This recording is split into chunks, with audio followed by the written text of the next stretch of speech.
क्या world war 3 चालू हो चुकी है? क्या दुनिया में न्यूक्लियर अटैक्स होने लग जाएंगे? दो वॉर काफ़ी नहीं थी कि अब एक पोटेंशियल वर्ल्ड वॉर 3 का सिनेरियो बन रहा है। ये हिस्ट्री का मोस्ट क्योटिक सीक्वल हो सकता है। तो आइए जानते हैं सब कुछ इस वीडियो में।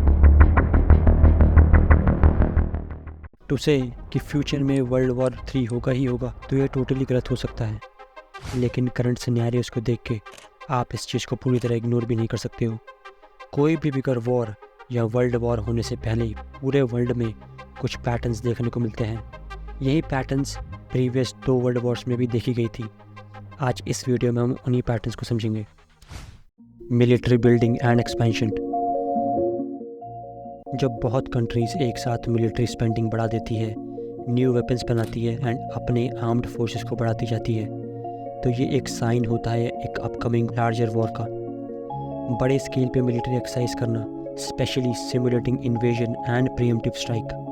अगर आप वर्ल्ड वॉर 2 से पहले का डेटा देखोगे तो वहाँ कंट्रीज़ वर्ल्ड वॉर चालू होने से पहले एंड ड्यूरिंग वर्ल्ड वॉर अपना डिफेंस एक्सपेंडिचर बढ़ाती रहती है। एंड वर्ल्ड वॉर 2 के बाद से जब सोवियत यूनियन का कोलैप्स हुआ, उसके बाद 1991 एंड 1922 में मिलिट्री स्पेंडिंग पूरे वर्ल्ड में गिरनी चालू हो चुकी थी। लेकिन अब 2024 में ग्लोबली डिफेंस बजट एक रिकॉर्ड हाई पे पहुंच गया है विथ $2,440 बिलियन एंड ये एक साइन है मिलिट्री बिल्डिंग एंड एक्सपेंशन का। ये 2024 के टॉप 10 कंट्रीज़ हैं in terms of defence budget, जिसमें सबसे ऊपर यूएस, फिर China, Russia, India and Saudi Arabia top 5 में है। Political tension and alliances.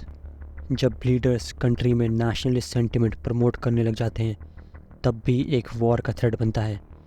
Breakdown of existing alliance and formation of new rival block can create a climate of distrust and suspicious. एक regional conflict बहुत जल्दी एक बड़ी war में escalate हो सकती है जब कोई मेजर पावर किसी एक साइड को सपोर्ट करे। डिप्लोमेसी एक तरीका हो सकता है to stop a war, but कोई भी कॉन्फ्लिक्ट को पीसफुली रिजॉल्व नहीं करा पाना एक डिप्लोमेटिक फेलियर कहलाया जाता है। और डिप्लोमेटिक फेलियर ही एक बड़ा रीज़न हो सकता है फॉर अ लार्जर वॉर, जहाँ रिसेंटली ही इसराइल हमास वॉर देखने को मिली जो अभी भी कंटिन्यू है। एंड इसराइल ईरान वॉर भी एक बड़े वॉर में एस्केलेट हो सकती है। वहीं रशिया एंड यूक्रेन की ऑनगोइंग वॉर भी कंटिन्यू है। Not to forget Armenia and Azerbaijan भी हर साल एक छोटी कॉन्फ्लिक्ट करते रहते हैं। तो धीरे धीरे हर एक जगह वॉर स्टार्ट होती नज़र आ रही है, and that's a warring sign. Economic and resource pressures. Countries जिनके पास ऑयल, वाटर एंड मिनरल्स एक सरप्लस में होता है एंड वो इनका गलत तरीके से इस्तेमाल करती हैं, तो बहुत कंट्रीज़ की इकोनॉमी को इफ़ेक्ट होता है। And that's also a big factor for a war.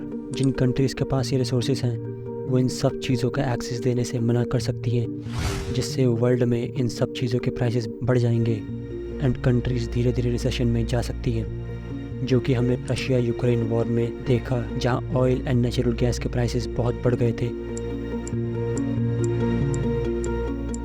And almost हर मेजर इकोनॉमी को उसके कॉन्सिक्वेंसेस देखने को मिले। काफ़ी मेजर इकोनॉमीज कुछ क्वार्टर्स के लिए रिसेशन में भी चली गई थी।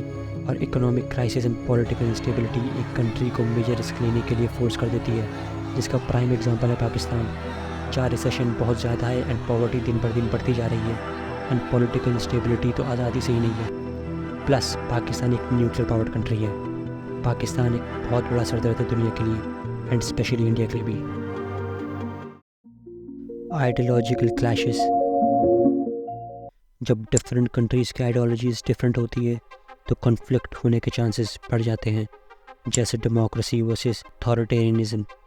यूएस एंड चाइना एक प्राइम एग्जांपल है, जहाँ यूएस एक डेमोक्रेसी है वहीं चाइना एक अथॉरिटेरियन है।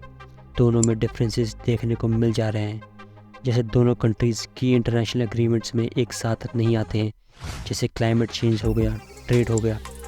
इन सिनेरियोज़ में leader with in the country एक प्रोपेगेंडा के थ्रू लोगों को ये बताते हैं कि ये जो वॉर है ये नेसेसरी है एंड जस्टिफाइड भी है, एंड सिटीजन्स भी लीडर्स को बैक करने लग जाते हैं। Patterns are suggestive not definitive. ये सारे पॉइंट्स को एक साथ देख के भी ये कहना कि वर्ल्ड वॉर 3 इनएविटेबल है या स्टार्ट हो गई है, ये कहना गलत है, क्योंकि ये कुछ वॉरिंग साइंस हैं। बट इस बेसिस पे कंक्लूड कर देना कि वर्ल्ड वॉर 3 होगा ही होगा, ये कहना गलत है। हाँ, लेकिन कुछ रीजन्स में स्मॉल वॉर्स हो सकती है, जैसे चाइना भी ताइवान को अटैक करने को देखता रहता है।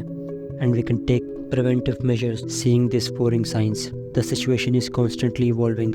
अब इसमें तो फ्यूचर में जो भी डेवलपमेंट होगी वो बताएगी कि वर्ल्ड वॉर 3 होगा या नहीं। एंड प्रोएक्टिव एफर्ट्स लगाने होंगे to resolve conflicts peacefully. Diplomacy एक रास्ता है टू रिजॉल्व कॉन्फ्लिक्ट्स। एंड कहीं ना कहीं यूएन को थोड़ी अथॉरिटी लेनी होगी एंड यूएन के परमानेंट मेंबर्स बढ़ाने चाहिए। कम से कम इंडिया को तो यूएन का परमानेंट मेंबर बनाना ही देना चाहिए। एंड इंडिया को परमानेंट मेंबर बनाने के लिए कई कंट्रीज अग्री हैं, लेकिन just because of China India को परमानेंट सीट नहीं मिल रही है। Thank you for tuning in. If you found today's insights valuable and want more, don't forget to like, share, subscribe and comment your view points below. Stay informed, stay curious. Together, let's continue exploring new horizons. Thanks again for watching.